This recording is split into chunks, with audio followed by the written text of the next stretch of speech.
Welcome to this week's episode of Tech Talk. I'm your host, Michael Amorgan, and with us this week we have a very special guest, Anna Piperal.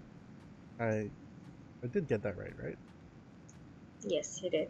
Okay, Thank gotta you. make sure. She is, if I remember correctly, the marketing director of e-Estonia.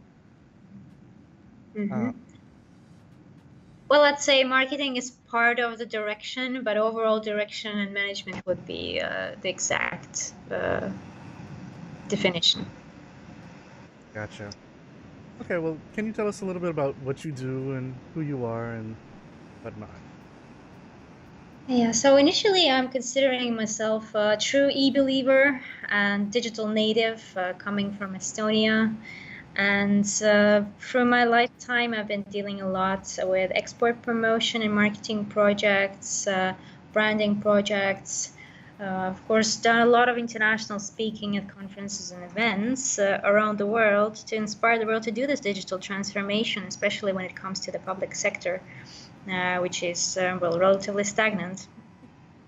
And my passion, of course, lies in the digitalization of governments for the sake of the citizens, for their convenience, because I believe that bureaucracy is a thing of the past and it must really go away as soon as possible. And where my personal example, an Estonian example in this case, is a great inspiration for the whole world on how simple and fast can services actually be provided, and how transparent and trustful this relationship can be.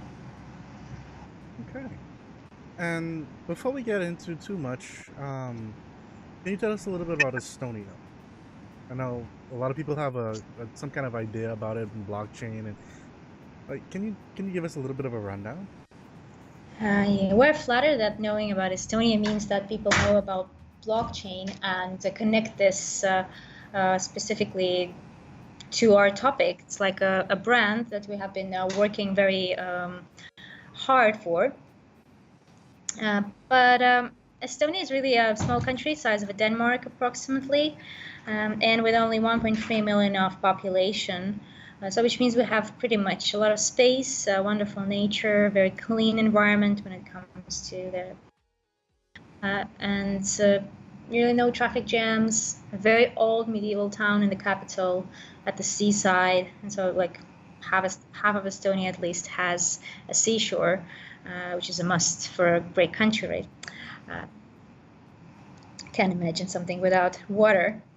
So Estonia really is historically a post-Soviet country, how some people perceive it, but we really have a lot of cultural impact that was done by other nations throughout the centuries, whether they are German, precision and quality, or Swedes and Scandinavian approach overall, or Danes with a more trusting relationship with the government and openness of the society.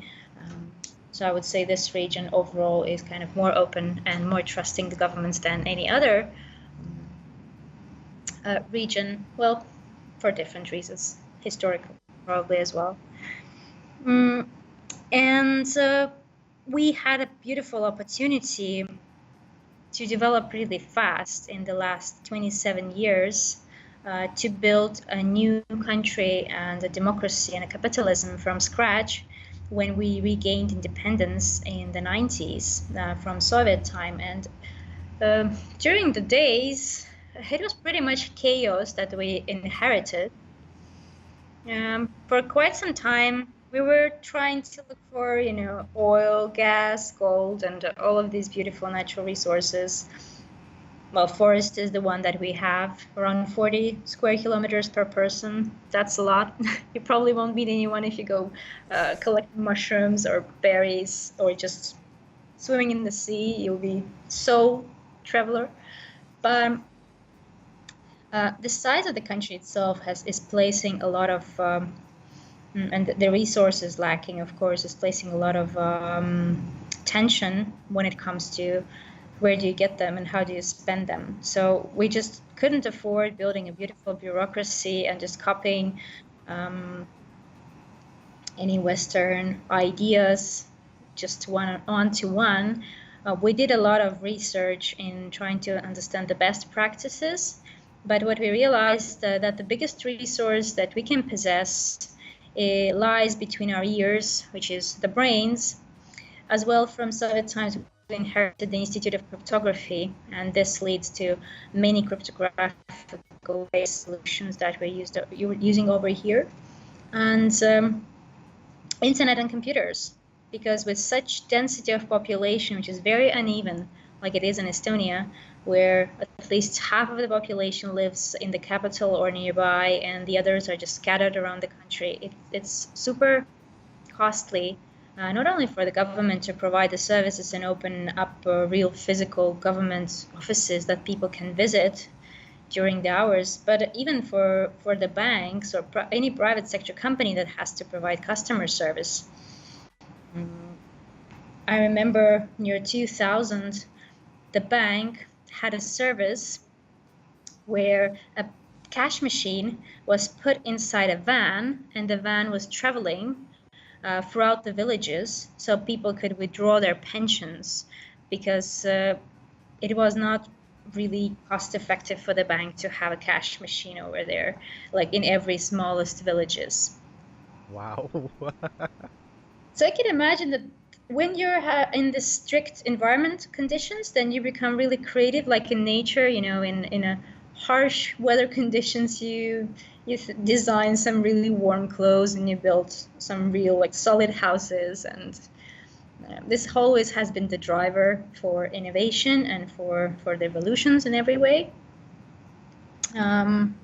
So we can say that because of this resources lacking all the time, we started to think about automatization, digital services, internet use, and those things for the efficiency perspective, much earlier than all of the welfare countries.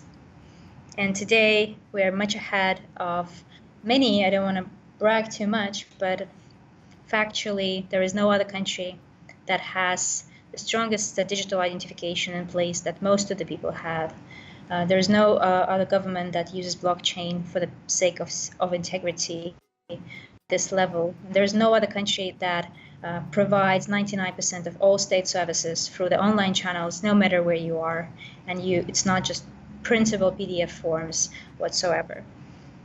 So we could leapfrog and all the legacy and the beautiful things of bureaucracy, checkbooks, landline phones, fax machines. These are the dinosaurs, and we don't have them anymore here. Okay, that's wow. Now I know you guys have been working for a long time on this. Yes, the blockchain situation was I think it started in 2008. But you guys have been working on e-governance and a lot of other stuff from even before then, am I correct?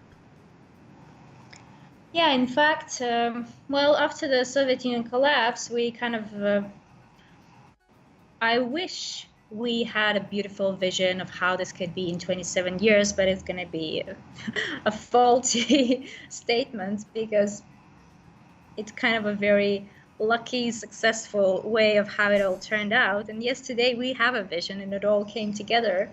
And this was a result of a beautiful experimentation in many cases that mostly big established countries cannot afford. But we were really hungry for doing it our way, from getting rid of the Soviet past, from setting up a clear rules. And as you know, the German blood somewhere inside us was shouting to get. And we started with internet promotion in '96 already. So the Wi-Fi areas were created in all schools and government institutions as a first step. And in the end of the 90s, so 1998, 99, we had already established the private and public data protection and like regulations, the Data Protection Act, the Digital Signature Act somewhere in the 2000s. That stated that the digital signature will have the same legal power as the physical signature. So you can basically sign anything and just email it. And real e-governance solutions based on the legislation, as really, when looking at the world's development, there is no technological or financial barriers for becoming or having a digital government and delivering services online. These reasons are usually political. It's a lack of consensus or a lack of trust, or there is not enough kind of power that is given to certain politicians to make the systems, work together, especially in the big countries like Germany or USA. And for us, setting this legal background is the first step that allowed the data exchange later on as well, because it regulated before who takes care of what data is collected overall, who is and how the data is shared, possessed, how it's shared with a citizen, what kind of services can be delivered. This all comes and is based on this basic legal framework.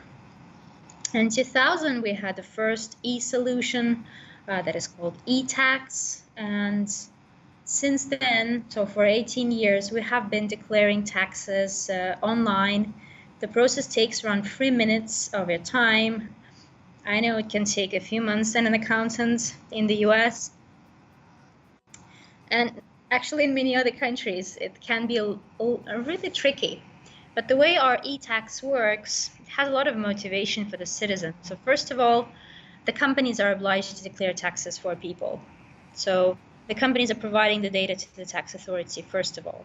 Then when I'm logging into my tax declaration with my state-issued identity card, and in the beginning, the login was done through the banking system, then I allow the tax authority to pull the data together, and also they contact the population registry to see what is my marital status, if I have a family declaration, or do I have kids, and who are my kids, if I've said that I've paid some costs for their education or their part, because universities and like study institutions will be pushing the data to the tax authority about people who paid for education as well. So in a sense, so the data is running together, dated the data with a bank. So literally, the tax authority is asking the bank online whether the taxes in these amounts were paid, and the bank says yes or no without revealing how much money you have in the bank account, or the tax authority is not revealing your tax declaration. It's kind of a yes or no type of validation. But thanks to this validation, we can have a pre-filled tax declaration in just a few moments. You can see the whole calculation process. You can amend it if you wish, but you don't have to be a mathematical genius. You don't have to hire an accountant, and you will see the amount of that overpaid tax straight ahead. And you will get this money back in 5 working days' time, if it's a simple declaration, if you didn't amend anything to that. And so 95% of people don't amend anything, and just in the first 7 years of the use of the e-tax, we've reached over 90% of usage of it. Obviously, people hated declaring taxes. Now it's done so simple. They get the money back. They see it straight ahead. You don't have to, do anything or go anywhere. Like, this is how you design a very motivated service. The government gets the taxes declared, like everybody are happy. You won't believe it, but Estonians love declaring taxes nowadays. They're waiting for the time when they can actually log in and see how much money they will get back, especially if you've done some studies or you've done some charities, or like, it's really fascinating how they shifted this. That's really interesting. Yeah, you're right. A lot of people over on this side of the world hate doing taxes. So yeah, that's well, interesting. not only paying taxes is kind of not really pleasant, but then if you really have to work so hard in order to pay taxes and then declare it after all, because the government still needs you to do some more things than you just getting your money, like, doesn't make any sense. Now I know you guys have been working. I think you kind of touched on it a little bit earlier. With the e-identity and the like ID cards and stuff like that. Can you tell us a bit about that? Yeah, I'd be happy to tell you, to explain you how this kind of view to the security of the e-state is, in our opinion. And the strongest digital identification is the first step to this. Because once you don't know who's in front of the computer, or you're giving people some, basic passwords, or you give them, well, you cannot log into a state's data using Google or Facebook. Like, that would be the quintessence of the privacy breaking, in a way. But a state-provided strongest digital identity element, in Estonia it's called an ID card. This works as a tool and a key to open access not only to all of the state databases, self-service portals, that they are actually one state portal that combines it all together. So it's easy to find. Their taxes, for example, have external system, so you can log in there directly. The business registry and land registry have their own self-service system. The vehicle registry, for example, have their own self-service system, but you can log into all of these different places with the same state-issued ID card at the strongest level, as it has no data in the card itself. The card is with a chip, but it contains the certificates, the encrypted files. So it's like, in a way, a two-factor authentication, but in a more stronger, non-hackable way, unless you have a quantum computer. I'm not sure. Maybe the US. The latest I've heard, not stable. So you can break the cryptography that is used around the world, not only Estonians. But till now, no one was successful enough to break the cryptography within the ID card, and we do use 2 PIN codes to start this whole cryptographic decryption process. And this allows the government to know who's in front of the computer, like 100%, or 99.9. Well, mathematicians would say something. They would, argue with 100. Mm-hmm. Oh, but this is our tool, and with an ID card, not only you can access all the public services, well, 99% of things you can think of, with an exception of getting married, as we don't want to compete with Las Vegas, getting divorced, as if Estonian woman does get angry, then there might be consequences. So you don't want her to divorce you like in an hour. So let her cool down a little bit. So she would have 1 month to think about it and then have to physically come. Or real estate deals that are also not done online for security purposes. And the idea is to, of course, explain people all the small conditions that comes together with the buying of land, all the restrictions, the hypothecs, and so on. So there has to be a smarter person who will explain that even to the older people. But apart from this, with an ID card, you get identified and you get access not only to private data that the government collected, but to 99% of their services online. You can use the card itself physically for traveling within European Union and Schengen zone. We use it instead of a driving license or technical documentation to the car. You don't have to carry those 2 things when you're within Estonia. We only need them actually to get abroad, just like the passport, because, well, neither Japanese or Americans are letting us in with our state-issued ID card yet. Yeah, passport is not compulsory in Estonia. Maybe that can seem fascinating for some nations. So the ID card is used for basically everything in our life, and this serves a key. So confidentiality and privacy with access to the data, this is the element that regulates that particular security concern. So the police guys, to get access to the police-related databases, they will log in with their ID card. The doctors who log in so they can get access to your health record. So all of their movements and accesses, they will be saved with a log file, and there is no such hacker who can actually delete those log files. Partly because we use another technology for that. So the second very important piece in security game is called the X-Road. And the X-Road is a perfect tool for enabling data exchange between different types of databases and registries. The best part is that no one has to rebuild whatever they were working with. They have free hands in developing their own e-services, but they can reuse and get the information that is missing to decide on the services provision or whatever. Of course, if it's legal, or there's a citizen who wants this type of service and he allows this data exchange, then this is kind of a core technology that we implemented in 2001, and it has been serving us since then. So due to this data exchanges and the built-in rules about who can get what data and when, we keep the data like eggs in different boxes. So we don't have central super databases whatsoever.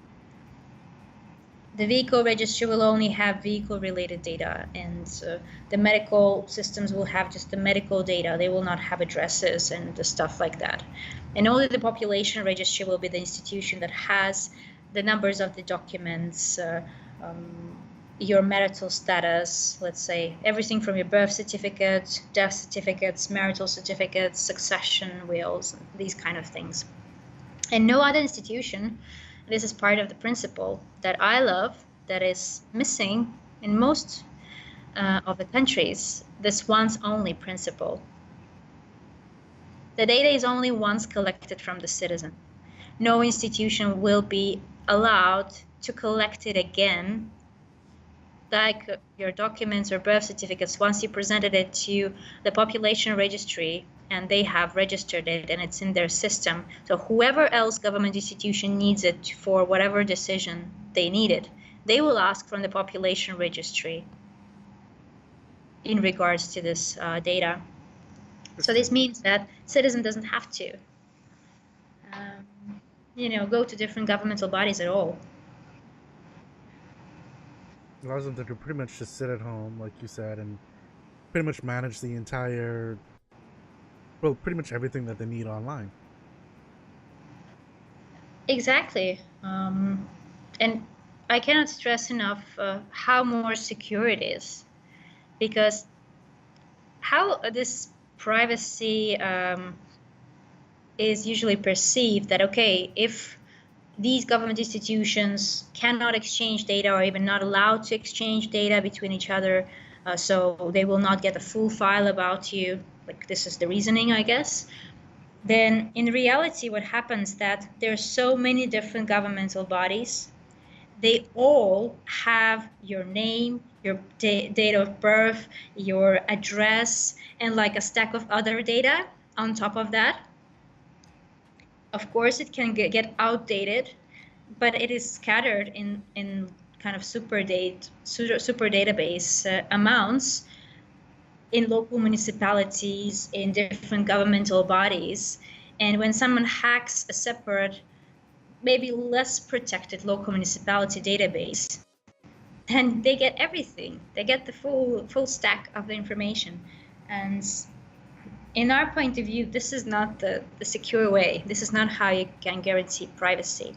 Mm-hmm. And another aspect, of course, is how on paper, on Earth, can you see the fingerprints? If some doctor has looked at your medical health record, how will you know who else looked at that? As even if you will try this investigation and collect the fingerprints, there is no date on them. So to understand, in technological world, thanks to the ID card, thanks to the X-Road and the data exchange and the rules that are built into the system, you can really make sure that inappropriate people will never get access to specific data, that those who need the data will always get the data in time, and it will be adequate, it will be trustworthy. No one will be duplicating the tasks, which is a great saving. We've calculated that this data exchange system, the X-Road, is actually saving our country over 800 years of time every year.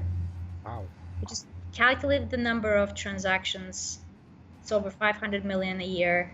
And considering that 15 minutes would be the typical, going to an office or sending an email with some application. So this is how much we can save today. And you've also mentioned the blockchain, right? Yes. And blockchain is a very hot and sexy word nowadays, thanks to Bitcoin.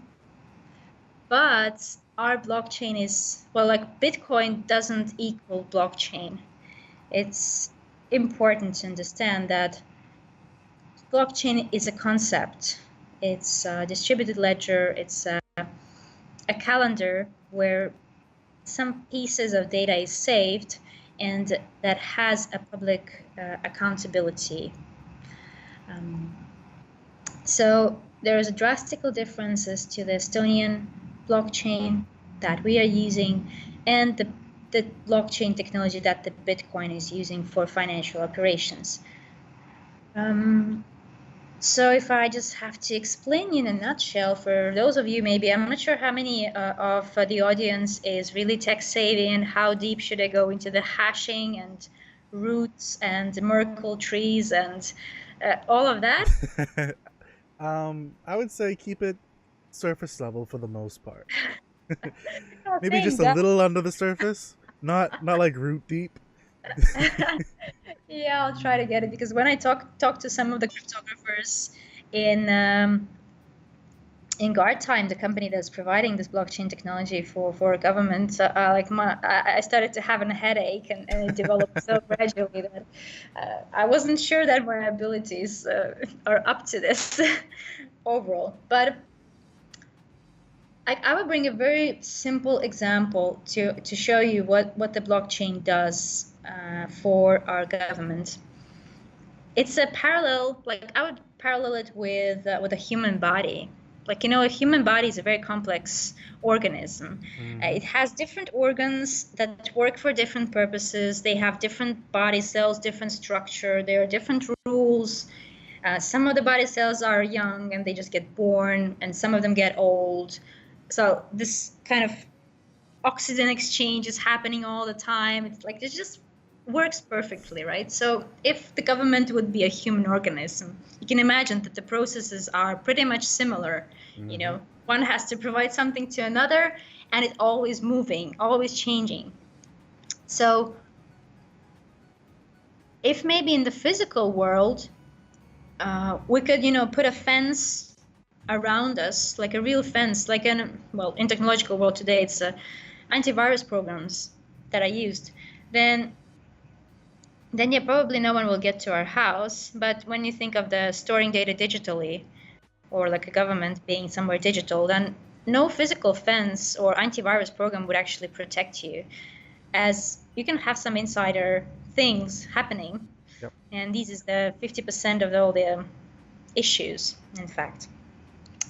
And so not a very pleasant idea, but when people usually get sick, then they don't know that they're sick for quite a long time. And especially if they some kind of disease like cancer. It's your own body cells that have gone to the dark side.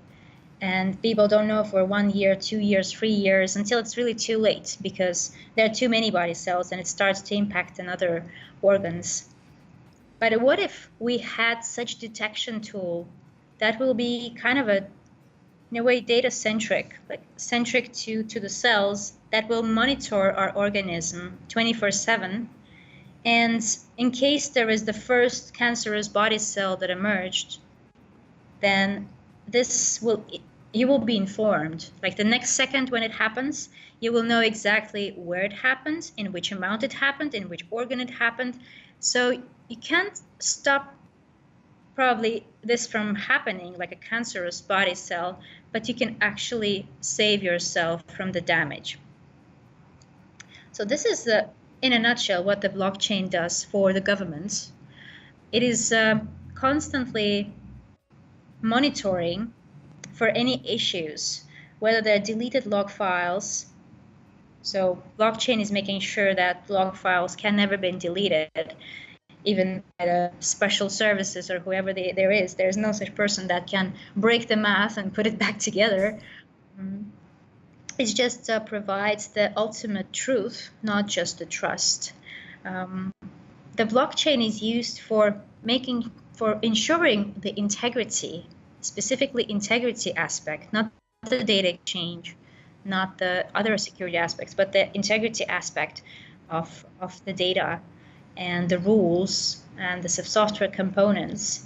For example, it is used for securing the healthcare information that is digitally stored, different auditing access log files, succession documents that have to be stored for 200 years unchanged. So how can we guarantee that they're actually not going to be changed? It is securing data in the business registry. It secures our laws that are actually stored digitally, not on paper. It is securing land information in the e-land registry, court files.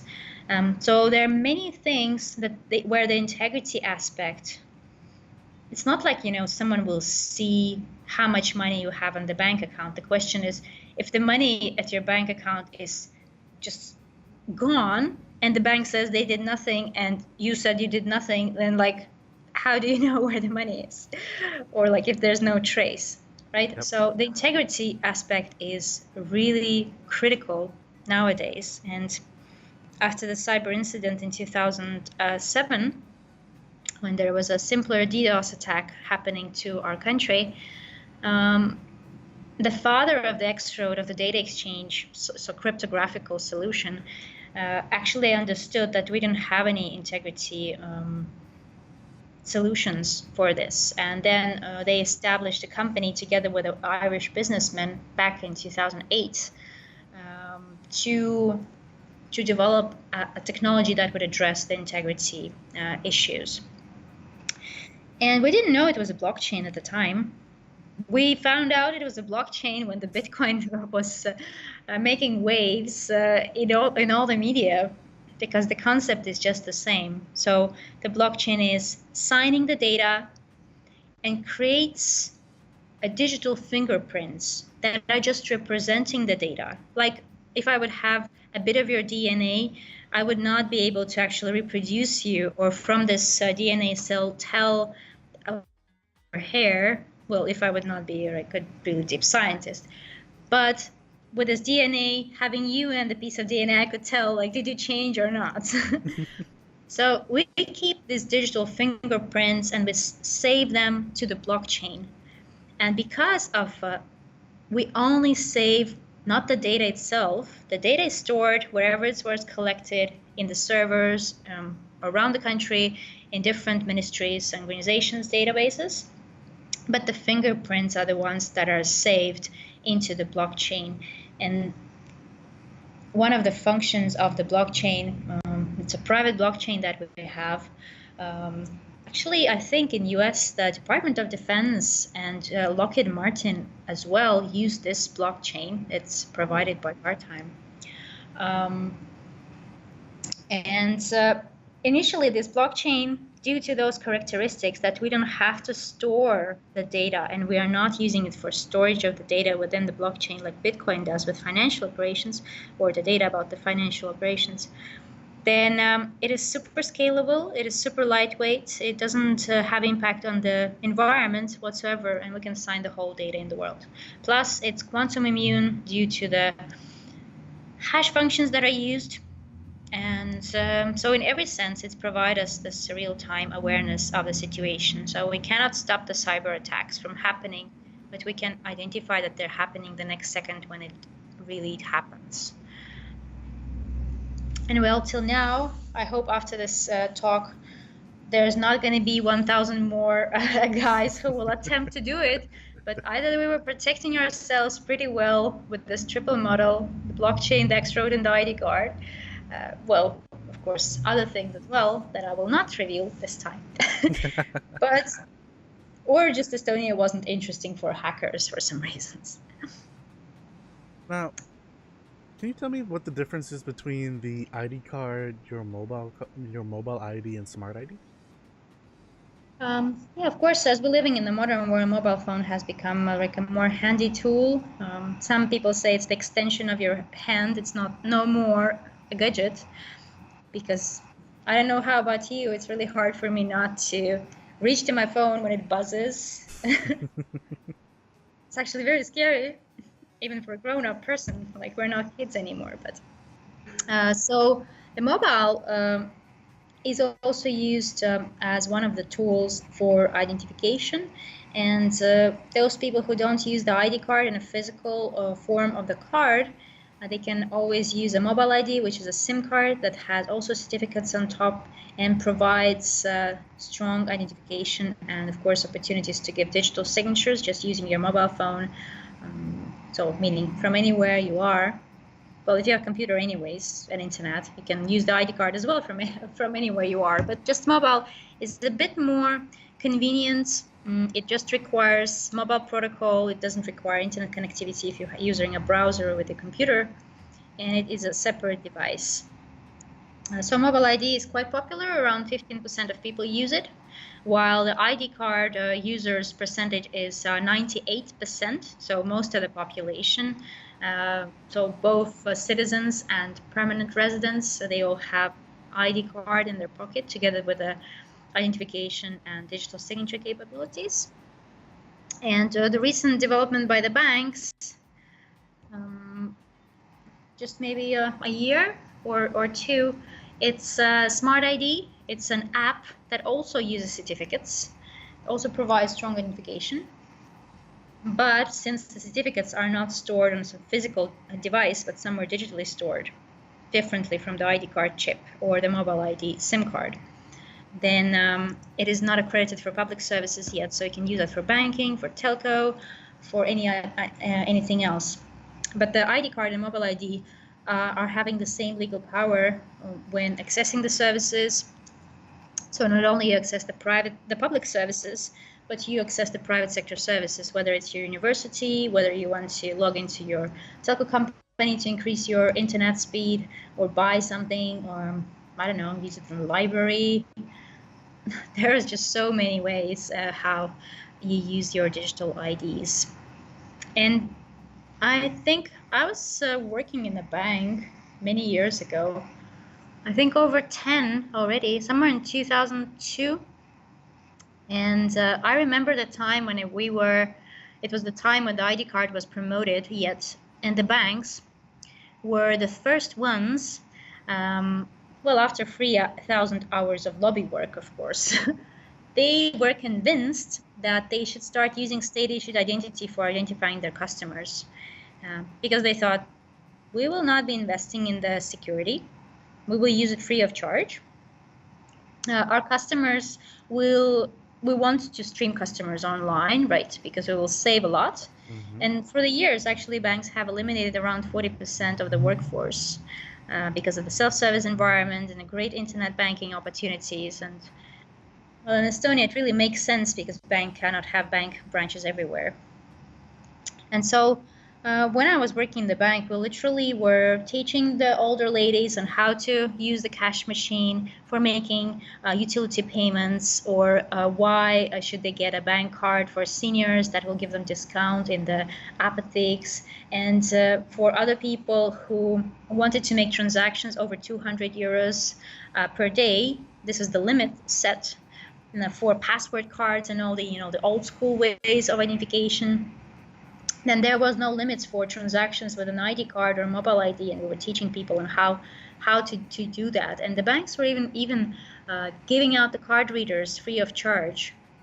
So they ripped off so many benefits after doing this change. You can't imagine. But of course, it took a lot of time to get them on board, and this was not an easy process. It doesn't but sound much like easier. Yeah, but have you seen ballet? Ballet is a great example of a very long, hard work and a lot of tears, sweat, and blood. But when you come to watch the ballet, this is perfect. So we've had our blood, tears, and all of that, but you don't share that on the first date, right? So, okay, so you've told me about e-identity. You told me about X-Road, and you kind of touched on that you guys use it for law, like courts and stuff like that for land papers, even health, which is, I think, great. And I believe you guys also use it for prescriptions and stuff like that too. Yeah, I'd like to point out maybe the healthcare field as is really topical in the whole world, because healthcare information is the most sensitive type of information. And for centuries, I would say, as long as the Hippocratic Oath is in place and doctors are operating based on that, it kind of today is a bit outdated view, because the Hippocratic Oath doesn't have paragraphs about sharing the information with a patient or consulting with a patient about the preferred treatment, or about, you know, sharing the data between different, or like how this should be done. And there are so many things, or even revealing some information about a person's health, so not to, you know, stress him too much, or not revealing everything. And in today's reality, this is just a ridiculous situation. So in Estonia in 2008, the hospitals were obliged to digitalize the data and share it with the patients. So today we have an e-patient file, well, basically a portal that you can log in with your card, so you don't have to store this data anywhere. It's going to be digitally stored, so you can access it. So all licensed doctors can access it, no matter of which hospital they are representing. And it means that the basis for this type of data exchange is the belief of the data ownership. The data belongs to the patient. It's not the hospital who is the owner of the data, which means they have to share it with a patient. They have to make sure that the patient can share it to whomever they want. If it's my friend doctor, I will show him the same X-ray I have done in another hospital if I want a second opinion, and this should be totally fine, because I do want to get the best healthcare service.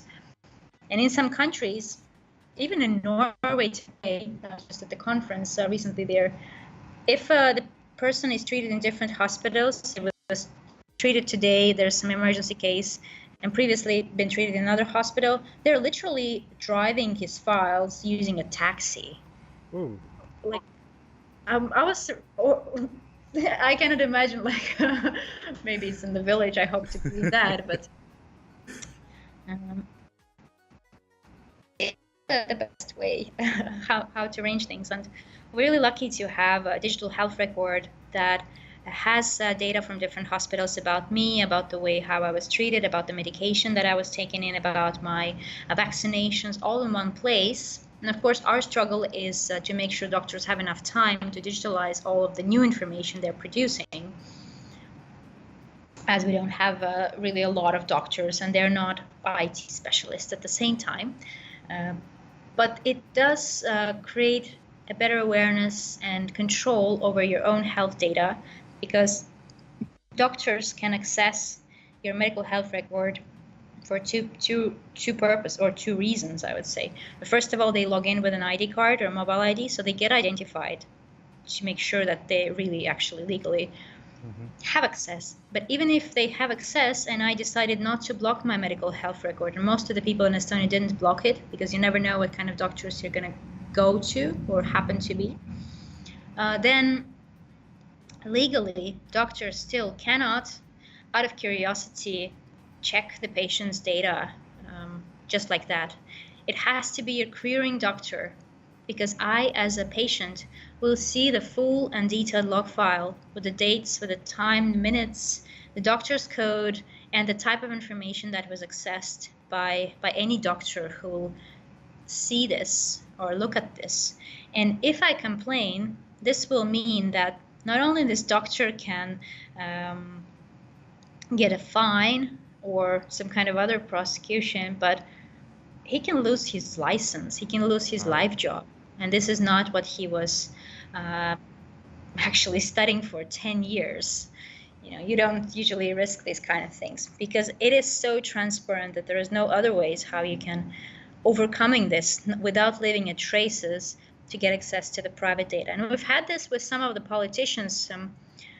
One of our more active parties, the leader of the party became ill, and he's like an older guy.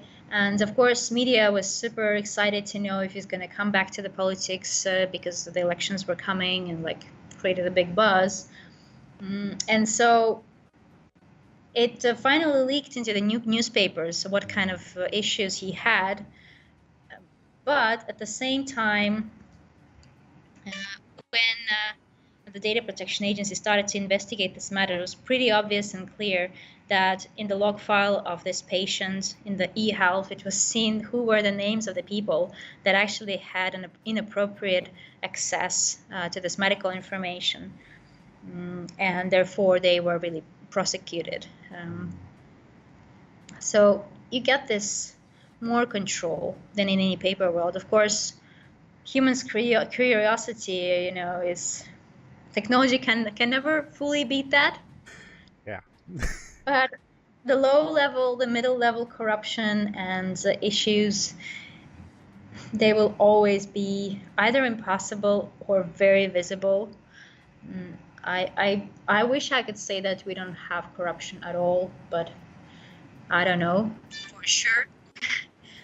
But when looking at the statistics of how much trust already there is from the citizens to the digital services, to the government, like police being one of the most trusted government authority, over 85% of people trust police.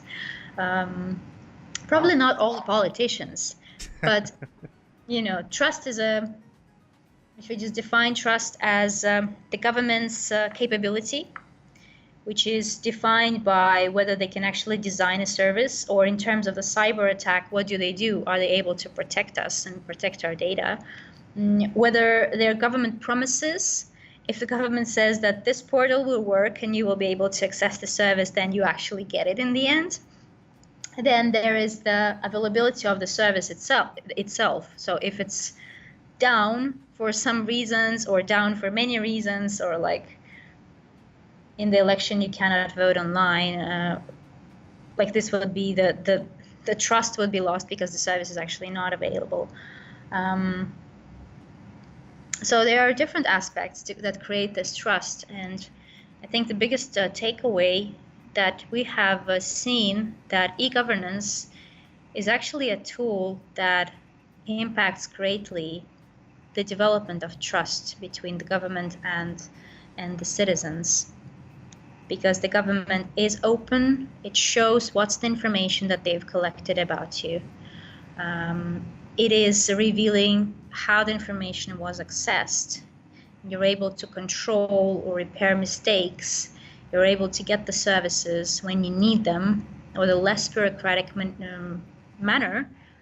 And all of this together for years, kind of builds up this trust to a level when you can design e-health and e-prescription, or use i-voting nationwide, and this will be fully accepted by the population. That's honestly, I look forward to seeing what you guys come up with in the future as well, because from what I've seen you guys have been putting forth so far, I am honestly impressed, and I'm sure a lot of people are as well, which I think is probably the reason why you guys have made as much waves as you guys have so far. Yeah, thank you very much, of course, for this recognition. I really just hope that my talk will create more demand from the citizen side, from the normal people side, because politicians usually reflect what the citizens want. So if we all want digital identity and transparency, and there are ways how to get it done, then just we're going to all win from this much more. But in Estonia, if I have to bring out the best or the biggest areas of our future development, we in the political program, we have such aspects and keywords like zero bureaucracy. So zero bureaucracy would mean that the society is working seamlessly in a way that the services themselves are so invisible and convenient to citizens.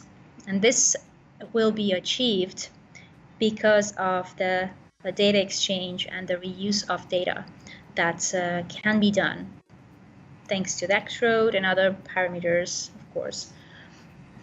So just to bring a few examples, today in Estonia, you can get a notice from the government if your driving license is expiring. So this is kind of a automatic informing that your driving license is expiring. This is the self-service portal. The cheapest for you is to go online and request a new driving license.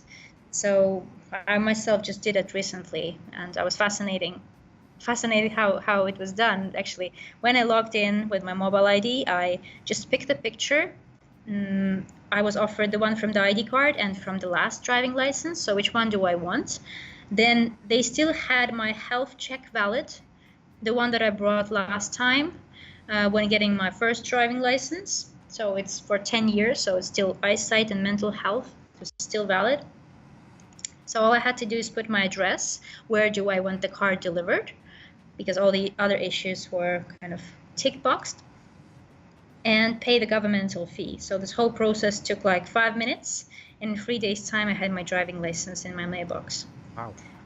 So this is how it works today. But what we want to get as the next step is that if your driving license is expired, then why doesn't the government, if they have all the data about you, just, send it to you, get it done? Or if you've been married and you need to, in the population registry, the system, when you were registering your marriage, then you said which surname you want and so on. So if you need to exchange the documents, then why don't they just order you the new documents so you'll just come to pick it up? I would be even okay if the government would automatically bill me for this kind of convenience. Yeah. Or a great example would be from the social benefits and services. Like today, people really have to work hard and to prove that they're eligible to get some family benefits or, different kind of social benefits that they're existing. But when I think about a pregnant lady or like a lady who's given birth, the hospital is the one that kind of registered the birth of the person and creates a unique identifier for this person and shares this information to actually the population registry. So from that on, when this woman can and just pick a name for her child, see how popular the name is in Estonia first. Just follow the basic rules. Yeah, I've done that. My name is super popular. Over 8,000 people have my name. Yeah. For my daughter, I'm thinking, or a more rare name, But anyways, when the woman applies for these kind of services and the parental benefits, of course, yes, it is done online. It's super convenient. You just fill up the gaps and then you wait for the money to come. It will take probably 15 minutes, no more of your time.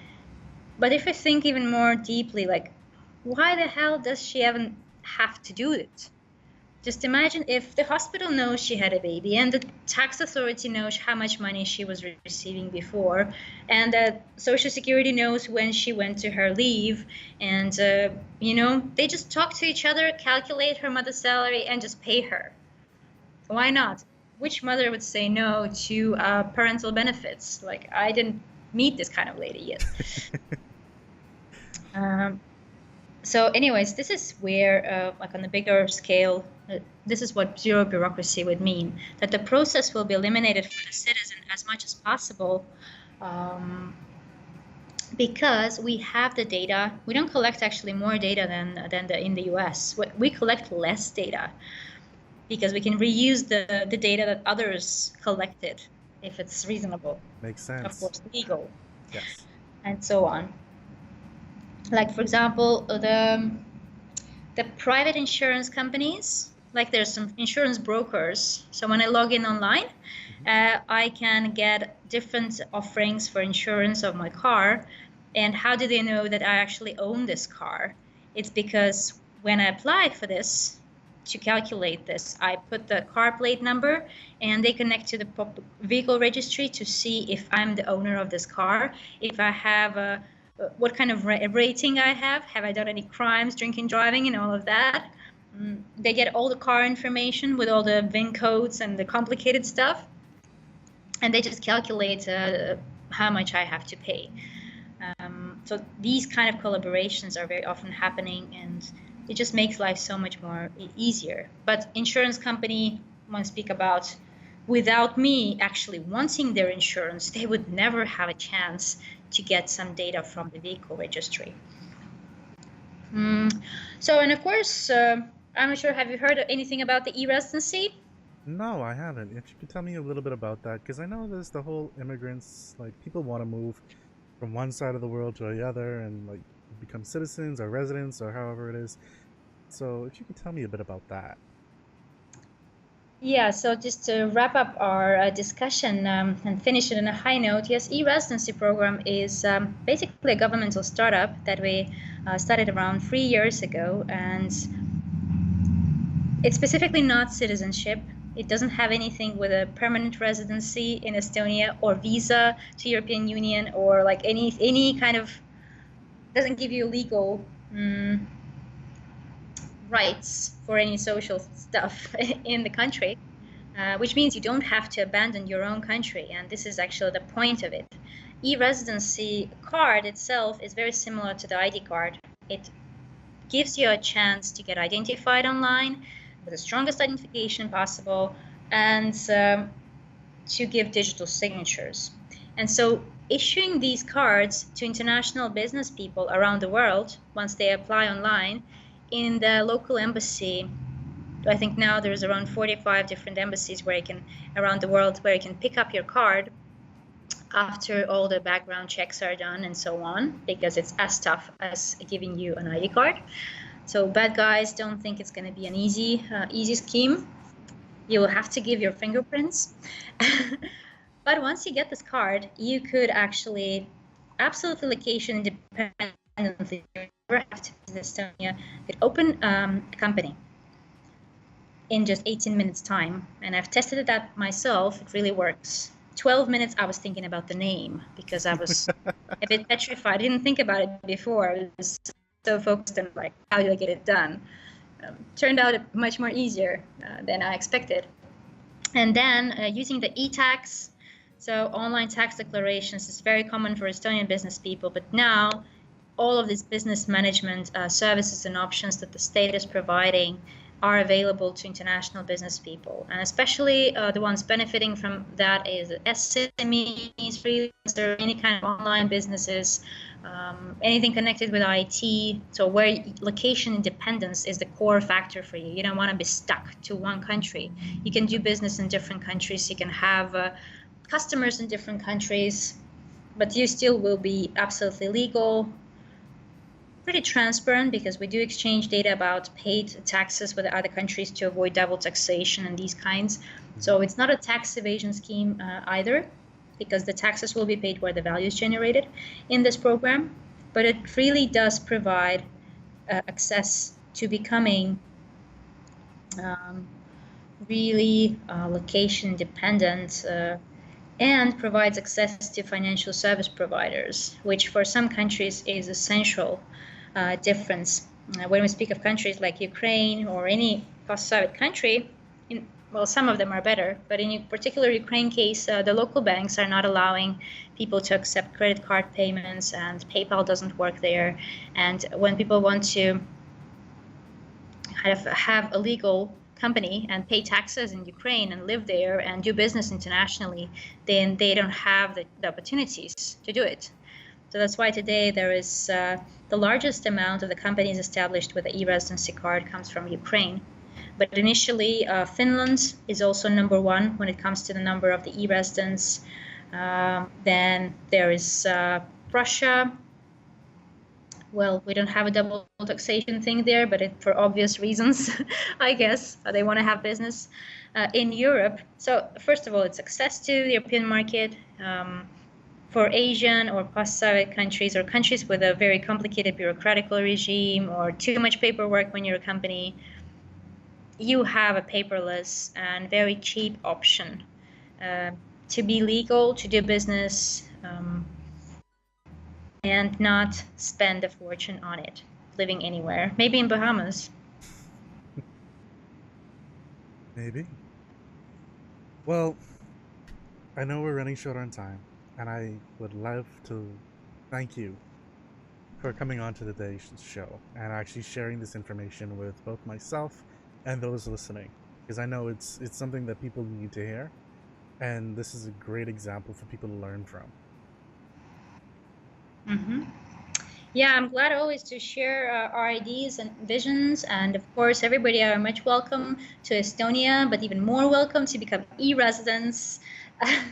So hopefully we will have our quiet times. So like some people in Estonia say that we hope that our little gem is not, you know, found by the world. Well, Yeah. by all means, you're most welcome to the Bahamas. If you're ever here, let me know. I'm sure we'll talk more. Yeah, thank you very much. And I hope everybody has a great day. Likewise. Take care.